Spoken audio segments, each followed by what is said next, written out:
aujourd'hui, nous allons regarder deux passages de la Bible qui parlent du cadeau merveilleux et gratuit du salut que nous avons à travers le Messie, Jésus-Christ, et notre réponse à cette offre. Le premier passage se trouve dans la paracha d'aujourd'hui qui parle exactement du même sujet que notre passage de l'Exode aujourd'hui, le salut par la foi et notre sanctification. Aujourd'hui, dans la paracha du sabbat à travers les synagogues, c'est un endroit très spécial parce qu'à chaque Shabbat, ils vont lire une paracha. Finalement, ils vont lire les 5 livres de Moïse. Dans chaque synagogue, finalement, ils vont lire tous les 5 livres de Moïse à travers une année. Et cette portion des Écritures joue un rôle pour toucher les cœurs des gens qui vont lire parce que ça parle d'un sujet majeur, central dans la Bible, le Messie et le salut qu'il offre. Aujourd'hui, ça s'appelle la paracha Huka, de nombre 19, 1 à 22, verset 1. Dans ces 3 chapitres, il y a une petite portion qui est de seulement 4 versets qui ne peut pas faire autrement que d'attirer l'attention du lecteur parce que c'est très inhabituel. Ça vient d'une série de lois et de règlements que nous trouvons dans le livre et qui apportent une vérité fondamentale des Écritures, le salut par la foi. Et c'est tellement simplement écrit que tout le monde peut comprendre, même un enfant. La paracha nous montre le moment où les Israélites arrivent devant la terre promise. Et par contre, devant eux, il y a 2 territoires, celui des Édomites et des Moabites, 2 ennemis jurés d'Israël, et ils les ont empêchés de passer. Alors, les Israélites ont tourné pendant 40 ans en rond. Et là, ça fait longtemps qu'ils sont en route et lorsqu'ils arrivent, c'est bloqué. Alors, ils deviennent tellement désappointés, tellement découragés après un long voyage de 40 ans. Et à ce moment-là, il faut qu'ils fassent le tour parce qu'ils sont bloqués et il faut qu'ils tournent. Donc, le texte 21, chapitre des Nombres 21, 4 dit « Le peuple s'impatienta ». Littéralement, en hébreu, c'est comme si c'était écrit qu'ils avaient le souffle court ou essoufflé. Comme on dit en québécois, il y avait la mèche courte à ce moment-là. Ils ne pouvaient pas comprendre pourquoi à ce moment-là de leur voyage, de leur cheminement, c'est bloqué. Alors que ça fait longtemps qu'ils attendent. Il y a vraiment une excitation. Ils attendent ça. Et leurs attentes sont hautes. Et là, ils sont obligés de faire le tour. Et chaque victoire est souvent précédée d'une épreuve, comme on dit souvent, à triompher sans péril, à vaincre sans péril, on triomphe sans gloire. Et souvent, plus qu'il y a une victoire qui arrive, une bénédiction, souvent il y a une opposition avant. Dans les chapitres qu'on voit un peu avant ces chapitres-là 21, on voit qu'ils ont bu à un rocher qui était Christ, le Nouveau Testament nous dit. Et donc, on voit qu'il y avait beaucoup d'opposition des Édomites et des Moabites. Et on voit qu'en plus, au chapitre 21 des Nombres, ils ont été attaqués par des Cananéens et par un roi qui s'appelait Arad. Donc, c'est une attaque par surprise, par en arrière. Ils ont même pris des captifs, dont ils ont été obligés d'aller les chercher. Et donc, ça a retardé encore. Et alors, ils sont tellement choqués que vraiment, là, c'est comme s'ils perdent la tête. Verset 5, chapitre 21, ils disent « Il n'y a pas de pain, il n'y a pas d'eau, et notre âme est dégoûtée de cette misérable nourriture. » Mais ils avaient de l'eau, et il y avait amplement de nourriture. Mais c'est pas ça qu'ils s'attendaient. Alors, voyez-vous ce qu'ils ont dit par rapport à la manne, qui était une nourriture miraculeuse descendue du ciel. Ils parlent d'une misérable nourriture. Et Dieu, à ce moment-là, fait tomber un jugement. Il leur envoie quoi?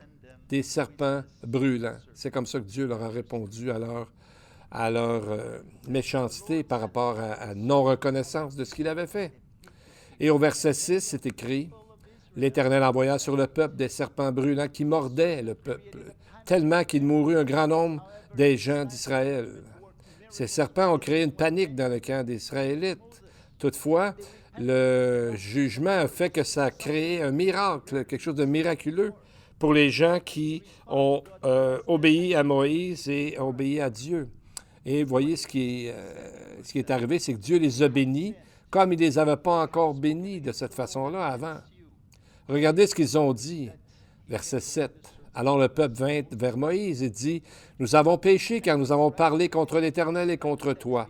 Invoque l'Éternel et qu'il retire de dessus nous les serpents. » Et Moïse pria pour le peuple.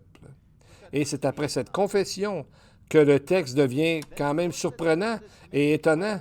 Voyez ce que le Seigneur leur répond et ce qu'il a décidé de faire. Versets 8 et 9.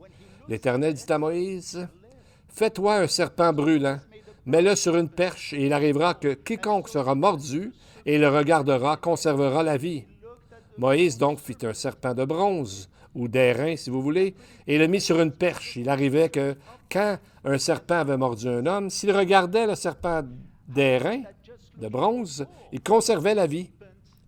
Comment regarder juste à un objet étrange, on peut être sauvé? Comment juste le peuple regarde un poteau avec un serpent peut donner la vie? Comment comprendre ça? Parce que 2 fois, c'est marqué que s'ils regardaient, les gens conservaient la vie. C'est répété, donc c'est important. Et là, une description, dans le fond, du procédé ou du processus du salut par la foi. On pourrait appeler cet épisode le salut 101. C'est pas le serpent ou le poteau ou le bois qui sauvait, mais le simple fait de croire dans la parole de Dieu, dans ce que Moïse leur avait dit de la part de Dieu. Alors, ce qui a amené le salut, c'est par rapport au problème du serpent.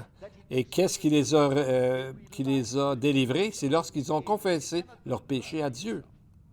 Ils disent « Invoque l'Éternel » et qu'il retire les serpents. Donc, ils ont réalisé leur besoin d'un médiateur. Alors, ils ont compris le procédé du salut, qu'il y a 2 importantes étapes. 1, reconnaître que tu es un pécheur. Deuxièmement, reconnaître que le péché te sépare de Dieu, parce que Dieu est parfait. Et deuxièmement, savoir qu'il y a un médiateur qui a donné sa vie pour toi, Jésus-Christ le Messie. Théologiquement, on ne peut pas donner une meilleure réponse. Et c'est la même réponse qui est requise pour que quelqu'un reçoive le salut en Jésus-Christ, le Messie. C'est à ce moment-là qu'ils ont cru la parole de Dieu, ce que Dieu leur a dit, et lorsqu'ils se sont repentis, ces gens-là ont été sauvés. Et la chose merveilleuse, c'est quand Jésus a pris ce passage de la Torah pour expliquer le salut à M. Nicodème qu'on voit dans Jean chapitre 3. Il a pris cette portion des Écritures pour faire un lien avec son œuvre salvatrice. Jean 3, 14. Et comme Moïse éleva le serpent dans le désert, il faut de même que le Fils de l'homme soit élevé. Et Jean 3, 16 dit que quiconque croit au Seigneur Jésus, voyez-vous, c'est le même principe. Comme Moïse a fait avec... c'est un salut physique, les gens ne mourraient pas. Le Fils de l'homme, qui sera crucifié plus tard, lui donne un salut spirituel, que quiconque croit en lui aura la vie éternelle. Donc, c'est croire pendant qu'on est vivant et non pas lorsqu'on passe devant le jugement. Il faut croire avant. Et c'est là qu'on voit le salut par la foi, que quiconque croit la parole de Dieu et vient à Jésus a la vie éternelle. Ce passage de Nombre 21, les commentateurs rabbiniques, les rabbins, en parlent très peu. Un commentateur fameux du 16e siècle, Abarbanel, a écrit « Le fait que les gens qui étaient mordus devaient regarder un serpent de bronze pour ne pas mourir est quelque chose d'extrêmement étrange. Mais cela ne devrait pas être si étrange parce que le salut est toujours par la foi et jamais par les œuvres. » On voit ça avant ces passages-là et après ces passages-là. D'un point de vue humain, c'est étrange, mais avec une manière biblique de penser, ça fait un sens parfait. C'est toujours par la foi que le salut est donné. Donc, c'est par la foi en Jésus, le Sauveur. Si aujourd'hui votre sauveur n'est pas Jésus, vous ne connaissez pas Jésus comme sauveur personnel, bien aujourd'hui pourrait être votre moment. N'attendez pas. De la même façon que ce qui est arrivé là, Jésus se l'applique pour dire que quiconque croit en lui aura la vie éternelle.